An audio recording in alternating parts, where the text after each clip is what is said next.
don't let's kid ourselves. It's going to take a long. It began with a document that was never meant to surface while the man behind it was still alive to challenge. A sealed decree prepared under Prince Philip's personal direction had remained buried in an archive for years. This month, it was finally activated inside a private room at Clarence House, where Camilla had arrived expecting to approve something completely different. She believed the meeting was about confirming her permanent apartments at Windsor. The floor plans were ready, staff arrangements had been discussed, and the entire setup appeared to be settled. At least, that was what the appointment in her diary suggested. Instead, her private secretary began reading Philip's decree. By the time he reached the end of the second page, every major royal residence had effectively been placed outside her permanent control. Buckingham Palace, Windsor Castle, Balmoral, Sandringham. Not one of them would ever truly be hers to command. Now, some of the reporting around this has blurred an important distinction, and that distinction changes everything. Nobody physically expelled Camilla from these properties. She could still enter them tomorrow. She could attend official functions, stay when royal duties required it, and appear before crowds from their balconies. What she could not do was claim permanent space inside them as her own. No private apartment permanently assigned to her. No independent household operating under her authority within those walls. No personal control over who occupied particular rooms, which members of staff worked there, or how private sections of the residences were reorganized. She had access, but no ownership of position inside 4 residences she had spent decades working her way into. Subscribe before we continue, because another sealed page existed within this story, and for nearly 2 weeks the palace behaved as though it wasn't there. Before we go further, I'm Mark Holden. I examine the records, documents, filings, and reporting surrounding this family and explain what I believe is actually happening behind the public version of events. Return to that room, because the way Camilla discovered the decree matters almost as much as what it contained. This family had already lived through another moment when a royal woman's standing was shaped by decisions made in rooms she was never invited into. That chapter ended in 1997, with 2 young princes walking behind their mother's coffin. Everyone sitting around the table at Clarence House understood that history. Nobody needed to mention it. Camilla remained completely still while the secretary continued reading. She did not interrupt at the beginning, and she did not react when he reached the clauses that mattered most. She had entered expecting to provide a signature. Instead, she sat listening while a member of her own household informed her that Philip's sealed instruction had officially come into force, removing her permanent residential privileges, private rooms, and independent authority across the principal royal residences. In simple terms, a crown residence exists primarily for the work and continuity of the monarchy rather than as ordinary personal property belonging to whoever currently wears the crown. A monarch cannot simply sell such a residence, casually give it away, or transfer permanent control over it purely because of personal affection. That distinction transformed Philip's document from an uncomfortable family message into something far harder to dismiss. It also explains why everything that followed became possible. Halfway through another page, the secretary's voice suddenly stopped. Camilla looked directly at him. She told him to continue. Think about what that reveals about the moment. A man reading restrictions against her aloud had lost his nerve, and Camilla herself forced him to finish. She did not grab the document from his hands. She did not order everyone out of the room. Instead, she remained seated and required her own secretary to read every remaining sentence directly to her. Each line reinforced the same boundary. Could she visit? Yes. Could she attend ceremonies? Yes. Could she temporarily stay when official responsibilities required it? Yes. Could she claim those palaces as permanently hers? No. Could she establish an independent household inside them? No. Could she determine how their private rooms would permanently be used? No. Across the table, Charles watched the certainty disappear from his wife's expression. He reached toward the papers, a gesture that looked almost like an attempt to slow the situation before the words became permanent inside that room rather than merely existing on a page. Camilla pulled the documents toward herself instead. Then she asked Charles the question he had apparently feared from the moment the reading began. How long had his father been preparing this? The king remained silent. And that silence mattered. The decree concerned residences connected to the monarchy rather than ordinary houses a king could treat entirely as personal possessions. That meant Charles could not simply erase every restriction with a private command. Challenging those conditions would have required confronting the senior figures responsible for those long-term arrangements and arguing against his own father's instructions, with his marriage sitting at the center of the dispute. Charles appeared to understand the consequences almost immediately. He did not explain them aloud. Camilla watched him choose silence. Then she reached the final page and discovered something beneath the formal language. A handwritten instruction from Philip himself. It stated that no future royal marriage should automatically provide control over residences preserved for the sovereign, the direct succession, or national ceremonial responsibilities. Pay attention to the tone of that instruction. It was not written like an angry attack. There was no obvious bitterness, no personal insult, and no emotional accusation. It read more like something written by a man who had moved beyond being angry about a problem and had decided instead to design a permanent solution. Philip was no longer simply reacting. He was building a system. And systems can survive far longer than anger. Philip was not simply striking back at his daughter-in-law. He had gone beyond emotion and moved into planning. And careful planning can be colder than anger because it remains in place long after the emotion disappears. Then the secretary noticed something unusual. The page numbering did not match. One page was absent from the briefing file. It had not simply been misplaced. The sequence skipped over it completely, suggesting that someone had intentionally withheld it from the copy sitting in front of the Queen. Access to that second sealed page had been limited to only 3 people: Charles, Princess Anne, and Prince William. Consider those names carefully. One was the reigning sovereign. Another stood directly in the line toward the future crown. And the third was Princess Anne, Philip's daughter and one of the most trusted senior members of the family. Charles had clearly been allowed to see what was written there. His wife had not. Camilla was sitting beside her own husband, holding a document concerning her own future, while realizing that part of it had already been shown to him and deliberately kept from her. She immediately demanded to see the missing page. Before anyone could properly answer, the door opened, and entered without knocking. She placed a black archival case on the table and kept one hand resting firmly on its lid. Think about the timing of that entrance, because it hardly looked accidental. And did not knock. She did not wait for permission to enter. She arrived carrying the missing material at precisely the moment Camilla demanded it. That suggested she had been nearby, knew what was unfolding inside the room, and had expected this confrontation to reach exactly this point.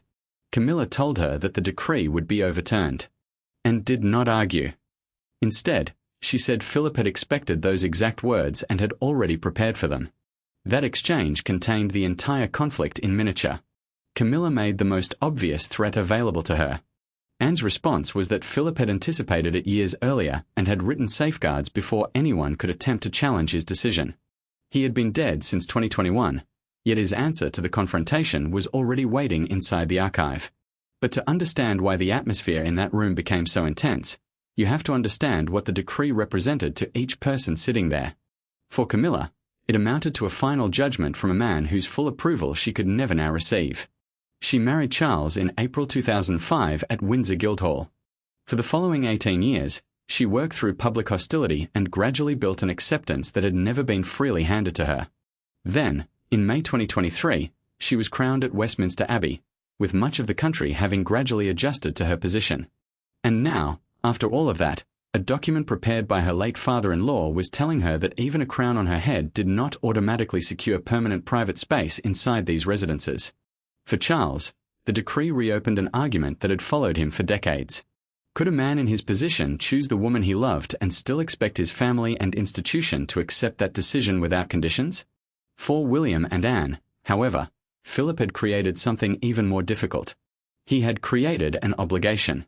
They now faced a choice between enforcing the instructions left by Philip or protecting the dignity and position of the reigning king's wife.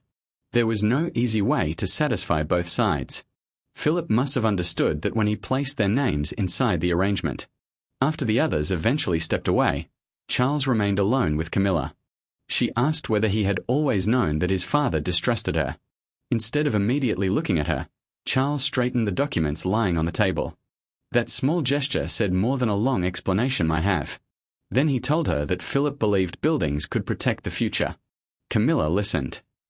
The explanation did nothing to comfort her. She reminded Charles how long she had stood beside him, how much hostility she had endured, and how many times she had been required to demonstrate loyalty that nobody seemed to demand from him in the same way. Then she asked a far more painful question. Had love ever truly carried any weight inside that institution? Or had she spent half a century discovering that, when love collided with the machinery of monarchy, the machinery would always come first? Charles had no answer that could be both completely truthful and painless. So he gave none. William had witnessed the confrontation, and throughout it he never reached toward the decree. There was no indication that he was enjoying what was happening. If anything, the atmosphere around him suggested the opposite. But William carried something else with him, the memory of a private conversation with his grandfather. Philip had once warned him that temporary emotion should never be permitted to reshape permanent inheritance. Now William was watching that principle unfold directly in front of him.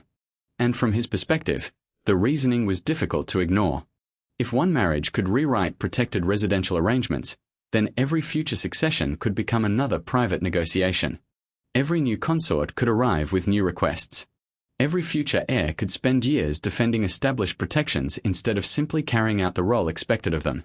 Philip's decree might appear severe when applied to one particular person, but its broader purpose was to prevent that kind of negotiation from becoming normal. Then and opened the archival case. The first hidden condition identified her as the primary guardian of Philip's decree. In practical terms, she had been given responsibility for ensuring that the arrangement survived after the man who created it was no longer alive to enforce it himself. According to Philip's wording, Anne's responsibility was to prevent affection, pressure, or private negotiation from slowly weakening the restrictions. She told Camilla that she did not regard the responsibility as a privilege. She had accepted it before her father died. She had known what it might eventually require her to do. And she had carried that responsibility quietly ever since. Then William's name appeared directly beneath Anne's. His signature would be required before Camilla could receive even a single permanent private suite inside any of the principal Crown residences. Just one set of rooms in any of those 4 properties would require approval from a man who was not yet king and who had never asked to be placed in that position. Charles looked toward his son and immediately understood what Philip had done. William had not been brought into the arrangement simply as an observer. He had been built directly into its structure. That was the point when Philip's decree stopped looking like a simple written instruction and started functioning like a carefully designed mechanism. And perhaps that was the most calculated part of the entire arrangement. Philip had not merely established a restriction. He had placed 2 senior royals with strong public standing in front of it, and made their approval the only path through. Camilla began searching through the supporting pages, looking for some weakness or exception she could use. Instead, she found Catherine's name. It appeared repeatedly throughout several of the protected residential provisions. Once that pattern became clear, the purpose of the document appeared much broader. This was not simply about restricting one woman. It was also designed to secure another woman's future position before anyone had the opportunity to challenge it. To understand why Philip would have done that, the story goes back to a private evening at Windsor. According to the accounts surrounding the document, the decree did not begin with lawyers, formal procedures, or arguments about royal tradition. It began after a private dinner following a discussion about succession arrangements. During that evening, a disagreement over a single apartment apparently convinced Philip that the issue was much larger than one set of rooms. He had already watched one royal marriage collapse under enormous public pressure. He had watched arguments about position, belonging, and which woman had a place inside the institution dominate the family for years. And he had seen that story end tragically in Paris. For Philip, questions about consorts, inheritance, and royal standing were therefore not abstract ideas. He had already lived through the consequences of those tensions. Before drafting the decree, he had reportedly spent months considering how apartments, offices, guest areas, and household staff might be redistributed when one reign ended and another began. To an outsider, those details might sound like ordinary domestic administration. Philip apparently saw them differently. Inside a royal residence, private space can influence access. Who occupies particular rooms affects who remains physically close to the sovereign. Staff appointments determine who moves freely through private areas. And control over household arrangements can quietly shape influence inside the institution.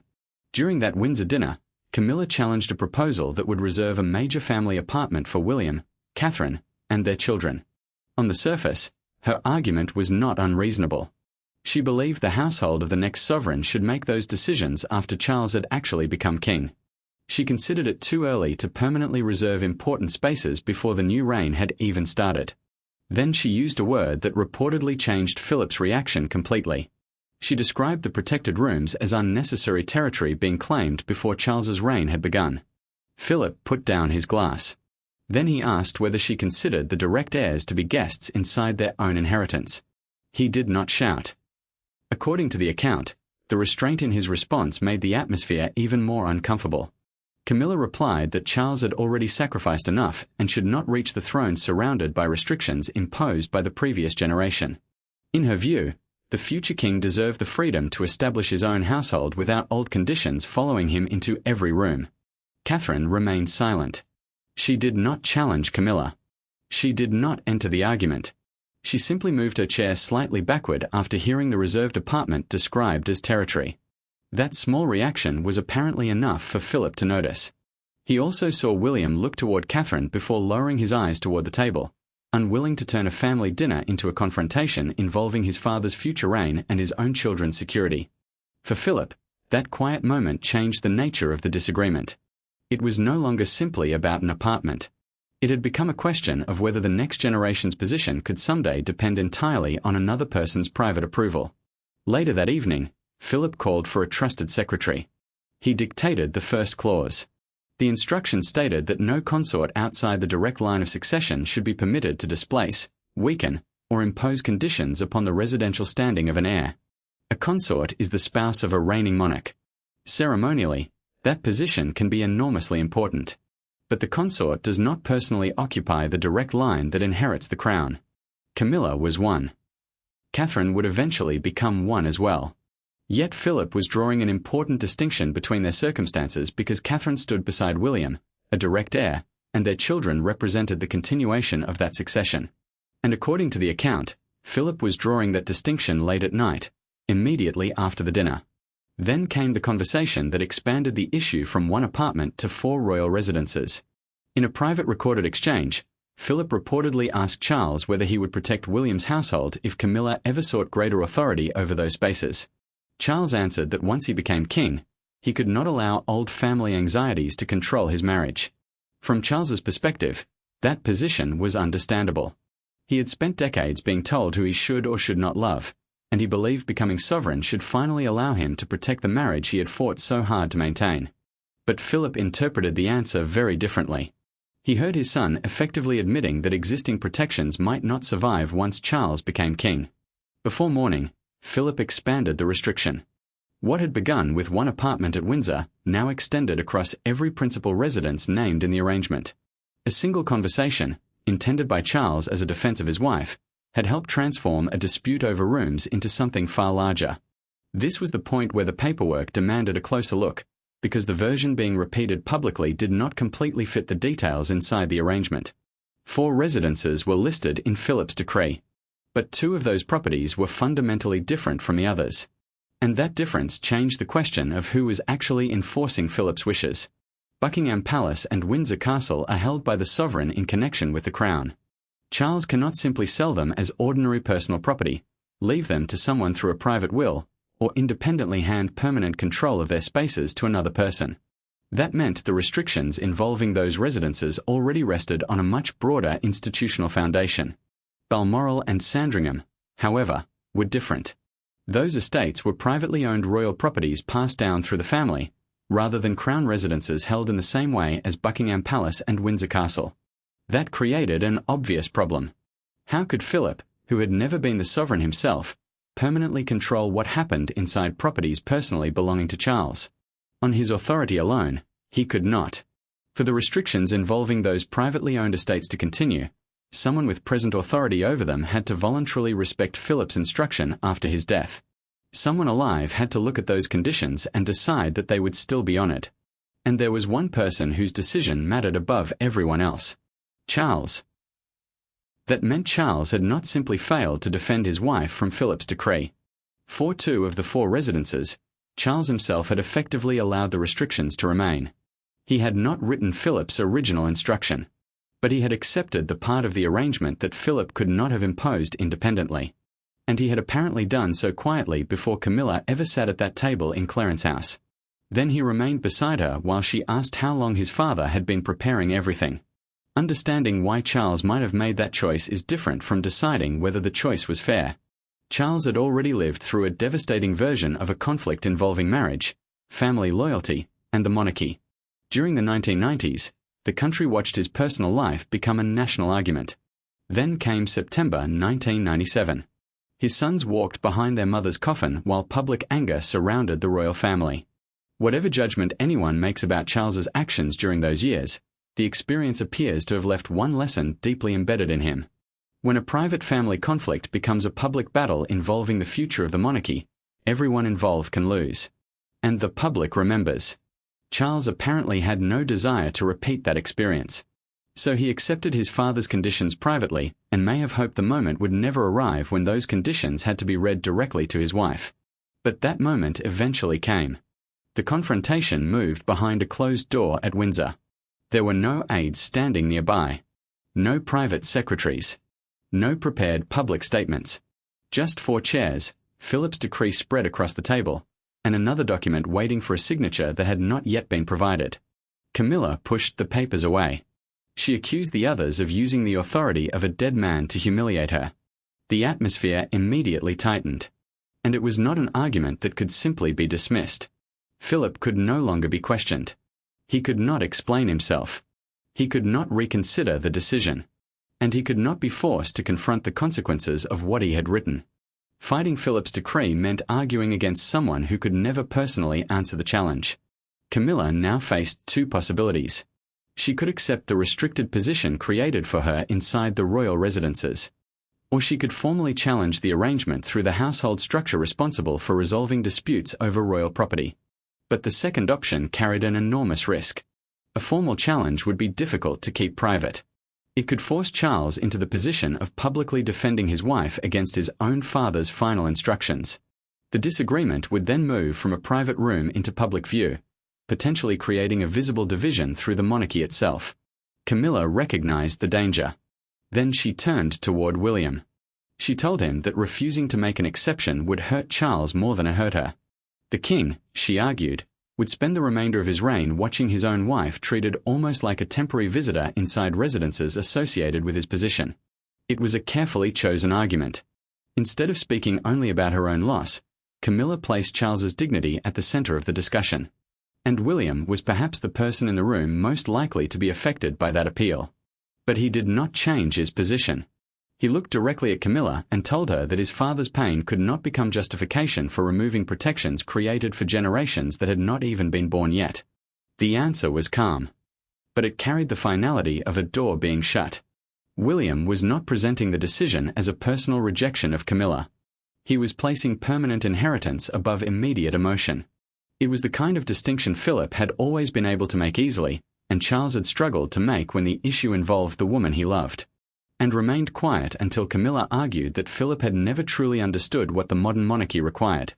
Then moved her chair closer.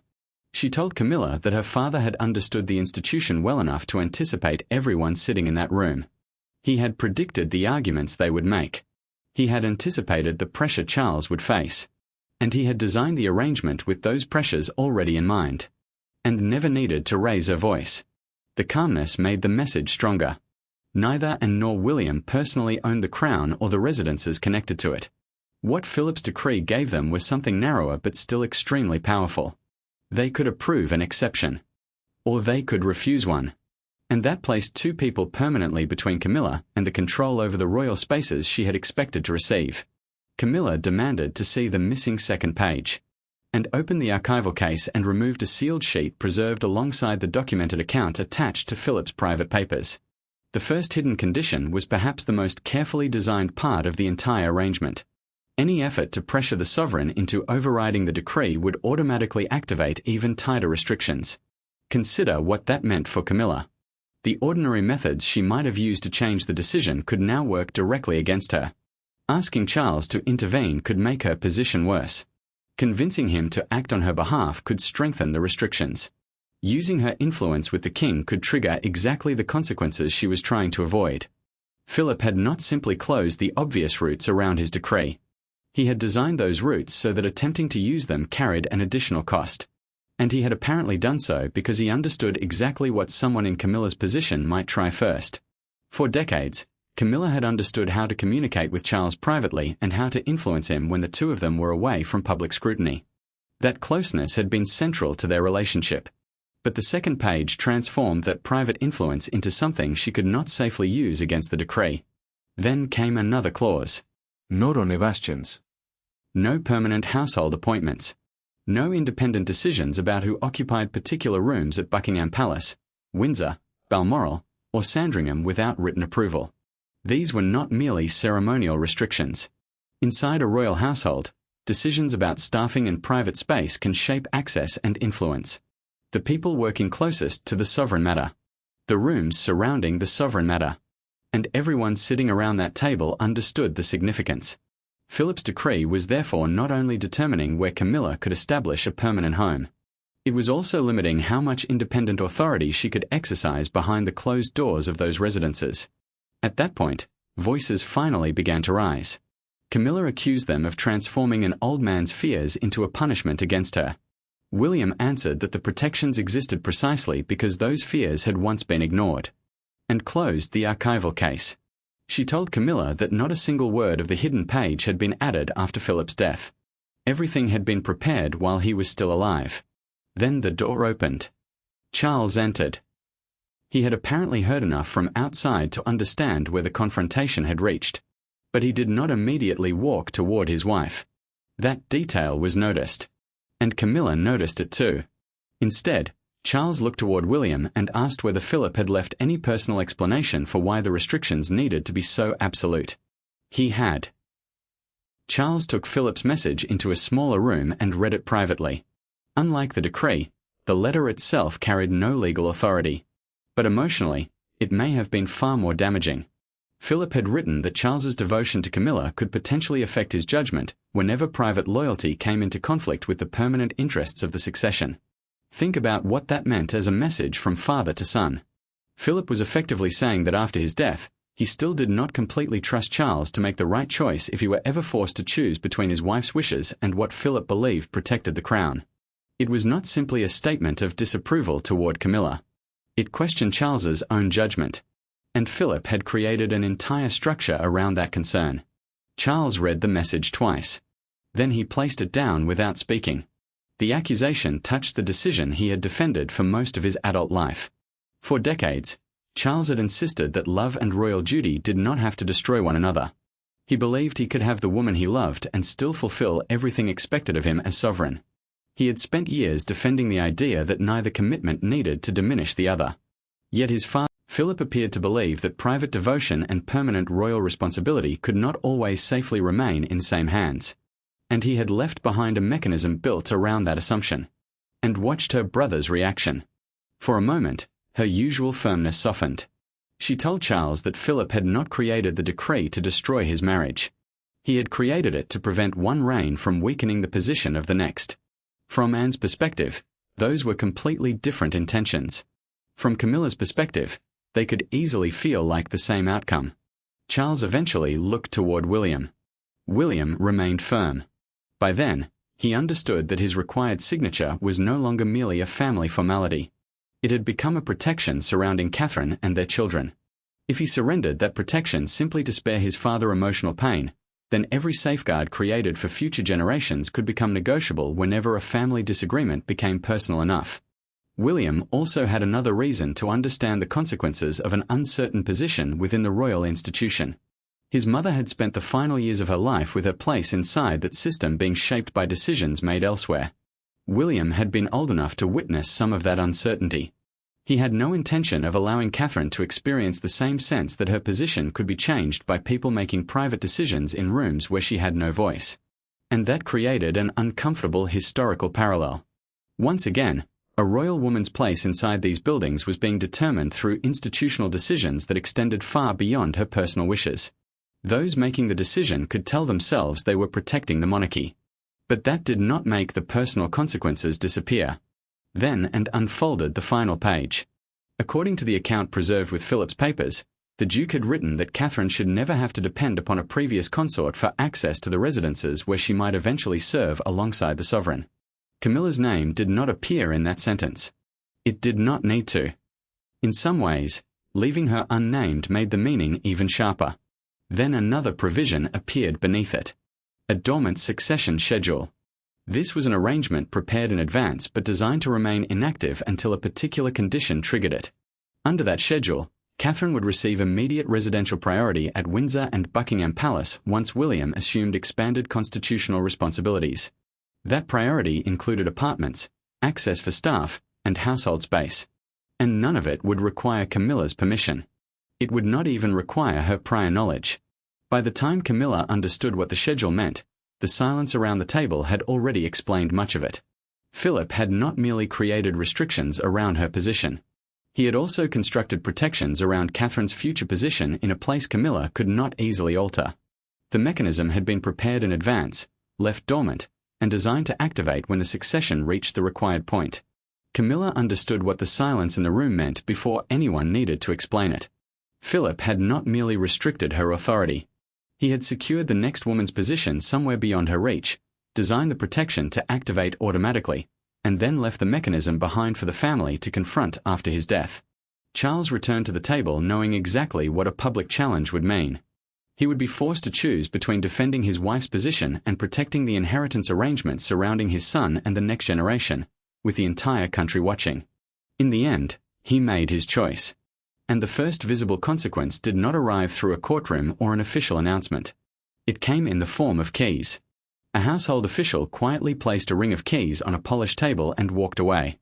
For someone who had spent decades learning how to interpret the smallest signals inside royal life, those returned keys communicated more than a formal statement ever could. The Windsor rooms prepared for Camilla would not become her permanent household. Her staff would not settle there as planned. The arrangements stopped. Future stays would be temporary rather than an expression of permanent authority. She still had the title. What she had lost was the certainty that those spaces truly belonged to her position. Charles had already decided that he would not formally challenge the decree. A public battle over royal residences could easily have created the impression that his marriage mattered more to him than protecting the stability of the succession. He had lived through a version of that accusation before. He was unwilling to experience it again. By refusing to fight, Charles protected the institution from an open conflict. But he also left Camilla facing the consequences of that decision largely on her own. Soon afterward, a household official entered the Windsor study and removed her planning folder from the desk. Inside were room assignments, staffing arrangements, renovation ideas, and detailed plans for the private future she had imagined there. Those plans had been developed over years. Camilla told the official to leave. He did. The door closed. And once she was alone, her hand tightened around the back of a chair. Camilla cried. She had endured scandal. She had spent years facing intense public hostility. She had survived decades of criticism while rarely responding publicly. She had eventually reached Westminster Abbey and been crowned beside Charles. But this was different. This decision had come from inside the family. It came from a man who was no longer alive to debate it. And it reached into the private spaces where influence, belonging, and everyday royal life actually existed. Instructions followed that same week.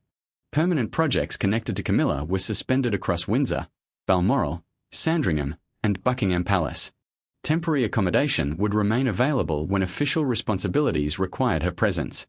But temporary was now the crucial distinction. She could enter. She could stay when necessary.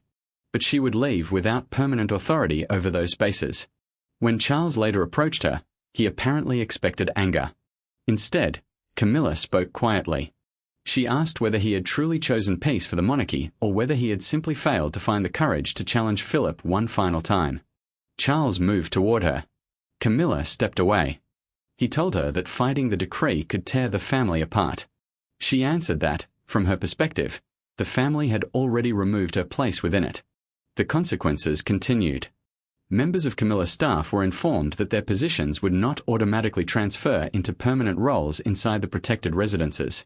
That meant the independent household network she had spent years building could begin to break apart before it had ever fully settled into place. Then another message arrived. A private suite at Balmoral that Camilla had expected to use for future stays had been reassigned to William and Catherine for family purposes. That was the moment the decree stopped feeling theoretical. It was already changing who occupied which rooms. Camilla closed her folder and prepared to leave Windsor. Then Catherine requested a private conversation. No William. No Anne. No Charles. No household officials. Just Catherine and Camilla behind a closed door. For the first time since the confrontation began, neither woman had the institution physically surrounding her. Catherine understood what could happen next. The dispute could become a permanent division between Charles's reign and William's household. Every joint appearance could be interpreted as competition. Every photograph could be analysed for hostility. And even if Catherine technically benefited from Philip's protections, appearing to have gained territory at Camilla's expense could create its own long-term damage. Camilla spoke first. She accused Catherine of benefiting from Philip's distrust while remaining silent as the restrictions closed around her. Her voice remained controlled. The hurt beneath it was harder to hide. Catherine listened without interrupting. Then she admitted something. She had known that some form of protective arrangement existed, but she said she had not understood how extensive it was. She had never seen the detailed restrictions concerning permanent apartments, staffing authority, and residential control across all 4 properties. Camilla asked why she had never spoken about what she did know. Catherine's answer returned them to the Windsor dinner.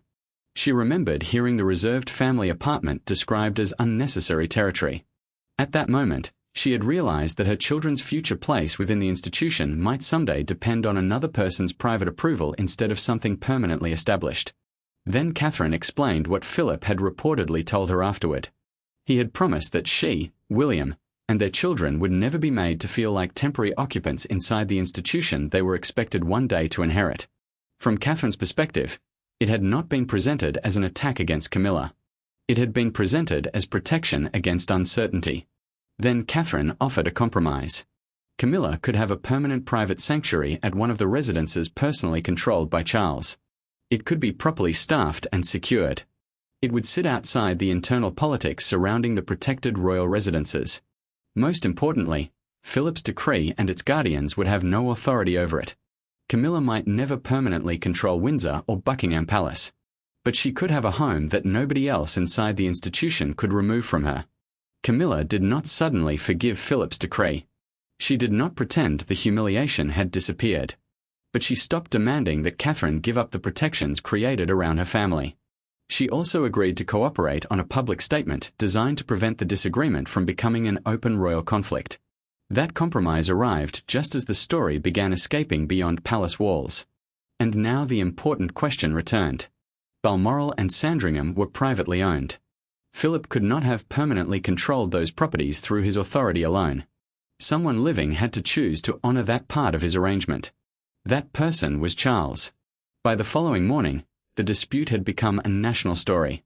The complicated details quickly collapsed into one simple image: a queen associated with the crown but denied permanent authority over the residences most closely identified with it. Some commentators described Philip's decision as foresight. Others regarded it as unnecessary cruelty preserved through formal language. Both interpretations grew from the same basic conflict. Charles watched the coverage quietly. Palace communications emphasized that Camilla retained her title, ceremonial responsibilities, and public standing while lacking independent permanent authority over the 4 estates named in the arrangement. Soon, television discussions were explaining the difference between properties privately owned by the monarch and residences connected institutionally to the crown. But underneath the legal distinctions was a much simpler question. Should marrying someone automatically provide permanent control over property and institutional privileges that are meant to survive every individual who temporarily occupies them? Camilla reviewed the proposed public statement before its release. One sentence defended her years of service and warned against unfair interpretations of what had happened. She removed it. In its place, she inserted language committing herself to respect arrangements intended to protect future generations. It was a small change, but it contained the entire compromise. She accepted the personal injury while abandoning the public counterattack. The newspapers followed. One headline reduced the story to Philip's final instruction and the image of a queen who could visit royal residences without permanently controlling their private spaces. Charles turned off the television after hearing one commentator describe the situation as another collision between love and duty. The phrase landed too close to the decision he had already made privately. Outside Buckingham Palace, members of the public gathered behind the railings. Photographs were placed nearby, including images of Philip and Catherine with her children. For some supporters, the meaning of the decree became simple. Philip had been protecting what came next. Later that day, much of the anger began to fade when Catherine and Camilla appeared together at a previously scheduled engagement. Neither publicly discussed the decree. They did not need to. Simply appearing together communicated that the family had chosen a controlled resolution rather than an open battle. Within roughly 2 days, much of the immediate intensity surrounding the story had begun to disappear. Camilla did not overturn Philip's arrangement. She did not regain the permanent Windsor apartments. She did not obtain independent control over private spaces at Buckingham Palace. And she did not force William or Anne to surrender their roles within the mechanism. Charles instead established their principal private home somewhere under his own personal control. There, their marriage would not depend upon guardians, succession schedules, or William's countersignature. It was not what Camilla had originally wanted. But it gave her something different. A place where her belonging did not depend on someone else's approval. Camilla personally returned the final Windsor key rather than waiting for someone to collect it. It was one of the few decisions surrounding the arrangement that remained entirely hers, and accepted the key without showing satisfaction. No apology was offered. None was requested. William gave Camilla one assurance. The decree would never be used to damage her public dignity, diminish her ceremonial responsibilities, or encourage the family to turn against her personally. In return, Camilla agreed not to challenge the residential protections surrounding Catherine and the children. And the arrangement held. Look at what Philip had supposedly constructed. One disagreement at dinner. One word, territory. A clause dictated that same night. A conversation with Charles that expanded the restriction beyond a single apartment. 2 family members appointed to guard it. A second page designed to make pressure against the decree counterproductive. And a succession schedule created to activate after Philip himself was gone. Then the documents simply waited inside an archive. Camilla had spent decades reaching the center of royal life. She had endured hostility, married Charles at Windsor Guildhall in 2005, carried out years of engagements, and eventually stood inside Westminster Abbey with a crown placed upon her head. She may have believed that moment finally settled the question of where she belonged. But Philip's decree had supposedly answered that question differently long before it was opened. Camilla ultimately received a home. She had expected permanent standing across 4 of the most important royal residences.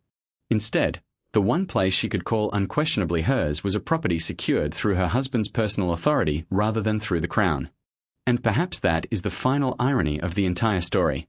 She reached the highest ceremonial position available beside the sovereign. Yet when it came to the doors belonging to the institution itself, the crown on her head did not automatically give her the keys. Thanks for watching.